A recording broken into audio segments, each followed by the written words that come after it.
할렐루야. 오늘 또 하나님의 은혜와 평강이 여러분 가운데 함께 하기를 축복합니다. 오늘 또 이 묵상의 말씀을 통해서 나에게 말씀하시는 하나님의 그 말씀을 듣는 은혜로운 시간이 되기를 축원합니다. 이 시간 하나님께서 우리에게 허락해 주신 말씀은 열왕기하 4장 1절에서 7절 말씀입니다. 예언자 수련생들의 아내 가운데 남편을 잃은 어느 한 여인이 엘리사에게 부르짖으며 호소하였다. 예언자님의 종인 저의 남편이 죽었습니다. 예언자님께서도 아시다시피 그는 주님을 경외하는 사람이었습니다. 그런데 빚을 준 사람이 와서 저의 두 아들을 자기의 노예로 삼으려고 데려가려 합니다. 엘리사가 그 여인에게 말하였다. 내가 어떻게 하면 도움이 되겠는지 알려주시오. 집안에 무엇이 남아 있어? 그 여인이 대답하였다. 집안에는 기름 한 병 말고는 아무것도 없습니다. 엘리사가 말하였다. 나가서 이웃 사람들에게 빈 그릇을 빌려오시오. 되도록 많이 빌려와서 두 아들만 데리고 집으로 들어가 문을 닫고 그 그릇마다 모두 기름을 부어서 채워지는 대로 옆으로 옮겨 놓으시오. 그 여인은 엘리사 곁을 떠나 두 아들과 함께 집으로 들어가 문을 닫고 그 아들들이 가져온 그릇에 기름을 부었다. 그릇마다 가득 차자 그 여인은 아들들에게 물었다. 그릇이 더 없느냐? 아들들은 그릇이 이제 더 없다고 대답하였다. 그러자 기름은 더 이상 나오지 않았다. 여인은 하나님의 사람에게로 가서 이 사실을 알렸다. 하나님의 사람이 그에게 말하였다. 가서 그 기름을 팔아 빚을 갚고 그 나머지는 모자의 생활비로 쓰도록 하시오. 아멘. 성도 여러분, 지난 시간에 우리가 묵상한 대로 이제 끝장이다 라고 생각할 때 우리의 절망은 하나님의 시작이며 우리의 그 절망의 문제들, 어려운 난제들은 하나님의 입장에서 보면 별거 아니고 가벼운 일입니다. 그러므로 여러분 언제나 우리가 생각할 거 나의 마지막이다 할 때는 하나님의 시작일 뿐이다 하는 말씀입니다. 오늘 이야기 속에서도 한 절망적인 여인의 이야기입니다. 한 여인이 엘리사를 찾아왔는데 그가 누구냐면 1절에 보면 예언자 수련생들의 아내 가운데에서 남편을 잃은 어느 한 여인이 엘리사에게 부르짖으며 호소하였다. 예언자님의 종인 저의 남편이 죽었습니다. 예언자님께서도 아시다시피 그는 주님을 경외하는 사람이었습니다. 그런데 빚을 준 사람이 와서 저의 두 아들을 자기의 노예로 삼으려고 데려가려 합니다. 그랬어요. 한 남편 죽은 여인이 찾아왔는데 그 남편이 예언자 수련생이었다는 거지요. 요즘 말로 말하면 신학도라 할 수 있겠습니다. 찾아와서 그가 정말 하나님을 경외하는 사람이었는데 그가 막상 죽고 남편이 죽고 빚을 갚지 못하니까 그 율법에 나오는 대로 빚을 갚지 못하면 노예로 가서 또 일을 해야 하는 그런 당시의 법이 있었기 때문에 아들들을 노예로 끌고 가려 한다는 거예요. 참 비참한 일을 만나게 된 것입니다. 여러분 다시 말씀드리지만 하나님을 깊이 경외하는 신학도도 아내가 있고 자식이 있는 한 가정의 가장이었어요. 막상 그가 죽으니까 아무런 대책이 없는 거예요. 망하게 됐단 말씀이죠. 너무 가난해서 빚진 것 갚지도 못하고 자식은 노예로 끌려가는 그런 처참한 신세가 되었단 말씀이에요. 몇 번 말씀을 드렸습니다마는 오늘날 목회자들이 물질을 쫓아 사는 거 참 잘못된 일입니다. 그러나 여러분 막상 목회자 중에서 물질 때문에 물질을 쫓아 살아가는 그런 형편이 되는 교회 그렇게 몇 퍼센트 되지 않습니다. 다 어려운 가운데 있는 거예요.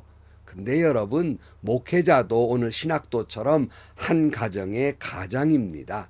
자기 아내와 자식들을 먹이고 입혀야 할 가장이에요. 하나님을 경외하는 사람에게도 빚을 지는 일이 생기듯이 목회자 가정에도 이런 일이 있어서 지금이야 뭐 노예로 끌려가는 것은 아니지만은 참 이런 일을 만났을 때 얼마나 은혜되지 못하는 일입니까? 그런 거로 교회는, 성도는 섬기는 교회의 목회자들의 형편과 처지를 살펴주어야 합니다. 일방적으로 너무 청빈을 강요하거나 희생을 강요해서는 안 된다는 말씀입니다. 한 신학도의 이 과부가 이 비참한 일을 만나서 엘리사를 찾아온 거예요. 사랑하는 성도 여러분, 이 여인이 엘리사를 찾아와 부르짖었다는 것은 하나님 앞에 나와 부르짖었다는 말입니다. 하나님 앞에 나와 부르짖었다. 여러분도 무슨 일을 만나든지 먼저 하나님 앞에 나와 부르짖어 기도하시기를 축복합니다. 근데 또 부르짖어 기도하라 그러면 또 어떤 사람들은 하나님이 귀먹었길래 그렇게 고래고래 고함을 지르면서 기도해야만 됩니까? 어떻게 천박스럽게 좀 고상하게 묵상 기도를 해야지 어떻게 천박스러운 기도를 합니까? 하고 비난하는 분들도 계십니다. 여러분, 부르짖어 기도한다는 것이 뭐 하나님이 귀가 먹어가지고 들으라고 그렇게 큰 소리로 기도하는 것은 아니겠죠. 온 마음과 정성과 뜻과 온 그 인격을 동원해서 온 감정을 쏟아놓는 마음으로 절박한 심정으로 기도하다 보니까 큰 소리로 부르짖어 기도하게 되기도 하는 거예요. 우리나라는 깊은 유교적인 관습이 있어서 얼굴에 표정이 변화가 없고 그저 조용조용한 것이 거룩한 것이라고 생각을 합니다. 무엇이 옳고 무엇이 그름의 문제가 아니에요. 문제는 정말 여러분들이 기도하실 때 온 마음과 온 정성과 온 인격과 온 감정을 다 쏟아서 하나님 앞에 기도하고 있습니까? 가슴이 덥게 성령으로 충만해서 기도하고 계십니까? 그렇게 기도하는 사람, 글쎄요, 조용조용 기도할 수도 있지만 마음이 불타올라서 부르짖게 되는 것이 아니겠습니까? 자기를 온통 태워서 부르짖어 기도하는 것이 아니겠습니까? 여러분의 기도는 어떻습니까? 옳고 그름의 문제가 아니라고 말씀드렸습니다. 또 너무나도 묵상 기도하다 보면 너무나도 냉랭하게 고상한 기도한다고 냉랭한 기도 하다 보니까 형식적인 기도가 되기도 하는 것을 주의해야 할 것입니다. 여러분, 어떤 문제가 있어도 중요한 것은 하나님 앞에 나와 온 마음과 정성을 자기를 불태워 기도해야 하는 것입니다. 엘리사는 이 신학도의 가정의 문제를 해결해 주어야 했습니다. 그래서 2절 말씀에 보면 엘리사가 그 여인에게 말하였다. 내가 어떻게 하면 도움이 되겠는지 알려주시오. 집안에 무엇이 남아있어? 그 여인이 대답하였다. 집안에는 기름 한 병 말고는 아무것도 없습니다. 엘리사가 말하였다. 나가서 이웃 사람들에게 빈 그릇들을 빌려 오시오. 되도록 많이 빌려와서 두 아들만 데리고 집으로 들어가 문을 닫고 그 그릇마다 모두 기름을 부어서 채워지는 대로 옆으로 옮겨 놓으시오. 그 여인은 엘리사 곁을 떠나 두 아들과 함께 집으로 들어가 문을 닫고 그 아들들이 가져온 그릇에 기름을 부었다. 그릇마다 가득 차자 그 여인은 아들들에게 물었다. 그 그릇이 더 없느냐? 아들들이 그릇이 이제 더 없다고 대답하였다. 그러자 기름은 더 이상 나오지 않았다. 그랬어요. 엘리사는 네가 가진 것이 무엇이냐? 여인이 기름 한 병뿐입니다. 그랬더니 온 동네 가서 좀 빈 그릇을 좀 빌려오너라. 그래서 빌려와서 두 아들과 함께 골방에 들어가서 기름을 부어라 그랬어요. 아니, 지금 자식이 잡혀가게 생겼고 돈이 없다는데 뜬금없이 빈 그릇 가져오라 그러더니 또 어떻게 기름을 그 그릇에다가 한 병밖에 없는데 다 부으라고 말하는지 어찌 보면 상식적이지 않고 뜬금없는 말 같지만 여러분 그 말씀에 순종함으로 말미암아서 그릇마다 기름이 차고 넘치고 빈 그릇이 다 채워지니까 그 기름이 그쳤다라고 말씀하고 있어요. 7절 말씀, 여인은 하나님의 사람에게로 가서 이 사실을 알렸다. 하나님의 사람이 그에게 말하였다. 가서 그 기름을 팔아서 빚을 갚고 그 나머지는 모자의 생활비로 쓰도록 하시오 그랬어요. 경제적인 문제를 해결했다는 말씀이죠. 빚도 갚고 그 기름으로 생활비도 쓰라 그럽니다. 성도 여러분, 이 놀라운 기적을 보면 먼저 이 여인이 주님을 찾아와 부르짖음으로부터 기적은 시작됩니다. 오늘 여러분들에게 어떤 기적이 필요합니까? 먼저 주님께 나와 온 마음과 정성과 뜻과 힘을 다하여 주님께 부르짖어 기도하기를 축복합니다. 그리고 오늘 여러분에게 있는 빈 그릇들을 주님 앞에 내어놓기를 축복합니다. 오늘 여러분들의 빈 그릇을 하나님 앞에 내어놓고 기도하며 빈 그릇 때문에 원망하기보다는 감사하면서 하나님 앞에 기도하며 기적을 기다리면 주님은 여러분 앞에 있는 빈 그릇을 다 채워주실 것입니다. 우물가의 여인처럼 주님께 구하면 넘치도록 여러분에게 채워주실 것입니다. 우물가의 여인처럼이라는 찬송가가 있잖아요. 그 가사는 이렇습니다. 우물가의 여인처럼 난 구했네 헛되고 헛된 것들을 그때 주님 하신 말씀 내 세매와 생수를 마셔라. 오 주님 채우소서 나의 잔을 높이 듭니다. 하늘 양식 내게 채워주소서 넘치도록 채워주소서. 많고 많은 사람들이 찾았었네 헛되고 헛된 것들을 주 안에 감추인 법에 세상 것과 난 비길 수 없네. 오 주님 채우소서 나의 잔을 높이 듭니다. 하늘 양식 내게 채워주소서 넘치도록 채워주소서. 내 친구여 거기서 돌아오라. 내 주의 넓은 품으로 오 주님 나를 반겨 그 넓은 품에 안아주시리. 오 주님 채우소서 나의 잔을 높이 듭니다. 하늘 양식 내게 채워주소서 넘치도록 채워주소서. 주님께 이처럼 부르짖어 기도하시면 주님은 여러분의 빈 그릇을 여러분의 빈 잔을 채워주실 것입니다. 마음이 가난한 자는 복이 있나니 천국이 저기 것이라고 말씀하신 대로 하나님 앞에 마음 가난한 자가 돼서 하나님의 은혜를 갈급하면 하나님은 여러분에게 말씀으로 채워주고 은혜로 채워주고 축복으로 채워줘서 천국 같은 인생을 살게 하실 것입니다. 시편 23편 1절 이하에 주님은 나의 목자시니 내게 부족함이 없으리라. 나를 푸른 풀밭에 누이시며 쉴만한 물가로 인도하신다.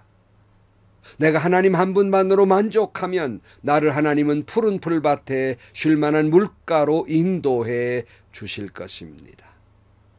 하박국 선지자는 두려운 날에 그저 창자가 뒤틀릴 정도로 두려운 날에 그는 이렇게 노래했습니다. 하박국 3장 16절 말씀 그 소리를 듣고 나의 창자가 뒤틀린다. 그 소리에 나의 입술이 떨린다. 나의 뼈가 속에서부터 썩어 들어간다. 나의 다리가 후들거린다. 그러나 나는 우리를 침략한 백성이 재난당할 날을 참고 기다리겠다. 무화과 나무에 과일이 없고 포도나무에 열매가 없을지라도 올리브나무에 딸 것이 없고 밭에서 거두어들일 것이 없을지라도 우리의 양이 없고 외양간에 소가 없을지라도 나는 주님 안에서 즐거워하련다. 나를 구원하신 하나님 안에서 기뻐하련다. 주 하나님은 나의 힘이시다. 나의 발을 사슴발 같게 하셔서 산등성이를 마구 치닫게 하신다. 이렇게 노래하고 있습니다. 성도 여러분, 혹시라도 뼈가 녹는 것 같은 두려움 속에 있습니까? 없고 또 없고 또 없고 모두 빈잔뿐이고 모두 빈 그릇뿐입니까? 여호와 한 분으로 만족한 사람에게 하나님은 은혜와 축복을 부어주실 것이고 하나님 앞에 나와 부르짖어 기도할 때 주님은 그 기도를 응답해 주실 것입니다. 어떤 비바람 눈바라 속에서도 말씀대로 주님이 가신 그 길을 걸어가기를 축복합니다. 그리하면 사르밧 과부의 기름병을 채워주듯이 한 신학도의 과부의 기름병을 채워주듯이 없고 또 없는 여러분의 빈 그릇에 하나님의 은혜와 축복으로 채워주실 것입니다. 여러분의 필요를 채워주실 것입니다. 또 여러분의 힘이 되어주셔서 여러분 사슴처럼 높이 산등성이를 치닫게 해 주실 것입니다. 기도하시겠습니다. 하나님 아버지, 한 신학도가 죽고 그 가정이 파탄나서 자식이 노예로 끌려가는 순간 그 아내가 부르짖어 기도했던 것처럼 살이 떨리고 맥이 풀리듯 어려움 속에 갇혔을 때 주님 앞에 기도하게 하시고 부르짖어 기도하게 하시고 기도하는 자들마다 그들의 빈 그릇을, 그들의 빈 잔을 하나님의 은혜와 말씀으로 채워주시고 하나님의 축복으로 채워주시며 그 필요를 채워 주옵소서. 예수님의 이름으로 기도하옵나이다. 아멘. 성도 여러분, 주님 앞에 나오십시오. 여러분의 빈 그릇을 주님 앞에 내보이십시오. 여러분의 빈 잔을 주님 앞에 내보이십시오. 그리고 부르짖어 기도하면 하나님은 여러분의 그 빈 그릇을, 빈 잔을 채워 주실 것입니다. 하나님이 기적 같은 은혜를 베풀어 주실 것입니다. 여러분을 승리의 자리로 가게 해 주실 것입니다. 행복하시고요. 좋은 일이 가득한 하루가 되시기를 주님의 이름으로 간절히 축원합니다.